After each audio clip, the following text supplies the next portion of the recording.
Knull versus Oblivion. Who would win? The god of the Symbiotes versus the living embodiment of nothingness. Darkness that devours galaxies against the void that existed before reality itself. One is a cosmic conqueror who slaughtered celestials. The other is the very concept of non-existence. This is not just a battle of power. It is a clash between existence and absolute nothingness. Let's find out who truly wins. The origin of darkness versus the origin of nothingness.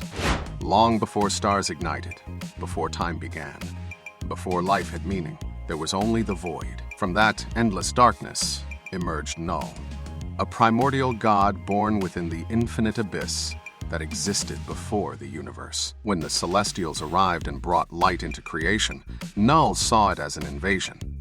To him, light was chaos, creation was corruption, and existence itself was a mistake. Driven by rage, Knull forged the all-black Necrosword, a living weapon of pure darkness.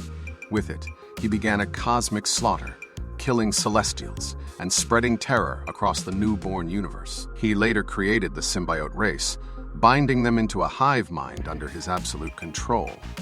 Every symbiote, from venom to carnage, ultimately traces its origin back to Knull. Oblivion's nature, however, is completely different. Oblivion was never born, never created, and never evolved.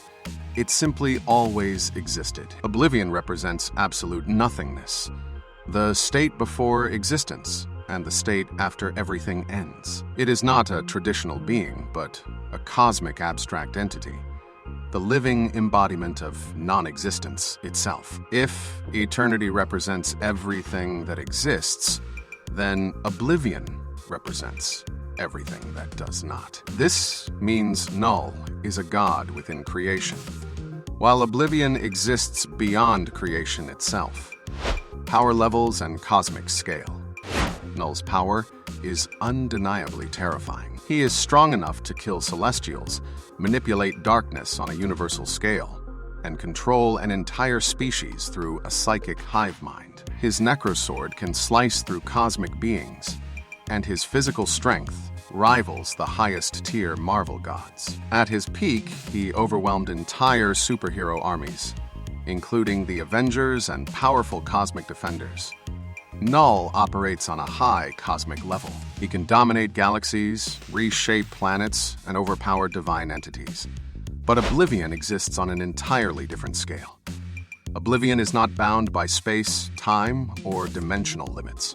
It exists wherever nothing exists, making it effectively omnipresent across all realities. It cannot be harmed, destroyed, or erased because it is not a physical entity. It exists beyond the multiverse itself. While Knull can destroy stars and celestials, Oblivion governs the absence of existence. It does not destroy things. It represents the state where they never existed at all. This is the fundamental difference between a cosmic god and a cosmic concept.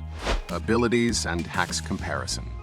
Knull's abilities revolve around darkness manipulation and symbiote control. He can create living weapons, regenerate from extreme damage, and overwhelm enemies with endless armies. His connection to the void allows him to operate even in the deepest cosmic darkness. He is also highly intelligent, strategic, and ruthlessly efficient in battle. Oblivion's abilities, however, go far beyond conventional combat. Oblivion possesses conceptual erasure, the power to remove beings from existence entirely. It does not attack physically. Instead, it simply negates existence itself. Time, space, and reality hold no authority over Oblivion. Another crucial advantage is that Oblivion can create avatars to act on its behalf. One of these avatars, the Chaos King, once nearly destroyed the entire Marvel multiverse. This proves that Oblivion does not need to fight directly. It merely needs to will something into non-existence. Knull fights with overwhelming power. Oblivion wins through absolute inevitability, weaknesses, and limitations. Despite his immense strength, Knull does have weaknesses. His greatest vulnerability is light, specifically the Enigma Force, known as the God of Light.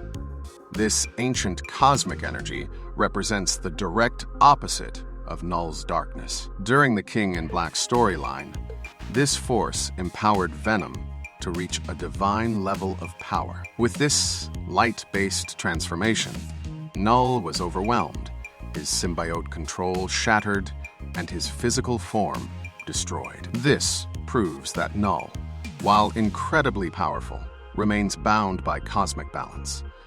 As a being of darkness, he can be countered by equal opposing forces. His reliance on the symbiote hive mind also creates a vulnerability. Disrupting that connection weakens his influence. Oblivion, however, has no traditional weaknesses. It cannot be destroyed because it is not alive. It cannot be overpowered because it is not physical. Even entities like eternity, infinity, and death exist alongside Oblivion as equal pillars of cosmic balance. Oblivion also exists beyond time and dimensional structure, making it immune to conventional attacks, reality manipulation, and energy-based powers. Its only limitation is that it rarely interferes directly, typically acting through avatars. But defeating an avatar does not affect Oblivion itself. This is not a weakness. It is simply the nature of an entity that transcends direct conflict. Final verdict: who truly wins? When comparing Knull and Oblivion, the outcome becomes undeniable. Knull stands as one of the most terrifying dark gods in Marvel history. He has slaughtered Celestials, plunged galaxies into eternal darkness, and created an army capable of overwhelming even the strongest heroes. But Oblivion exists on an entirely higher plane, a level where raw power, cosmic weapons, and even divine strength lose all meaning. Oblivion does not fight with force or energy. It represents the ultimate void, the infinite emptiness that existed before creation and will remain after all things end. It is not an opponent that can be challenged, and not a being that can be defeated. It is the unavoidable reality of non-existence itself. No matter how powerful Knull becomes, he will always remain part of existence. And anything that exists ultimately falls under the domain of Oblivion. Even if Knull conquered the entire multiverse and extinguished all light, he still could not defeat Oblivion, because nothing can defeat the concept of nothingness. Final result: Oblivion wins decisively, because in the highest cosmic truth of Marvel's hierarchy, even the greatest god of darkness cannot overcome the eternal, infinite reality of absolute nothingness. Check out my other videos for more epic character crossovers and battles. Thanks for watching, and stay happy and healthy.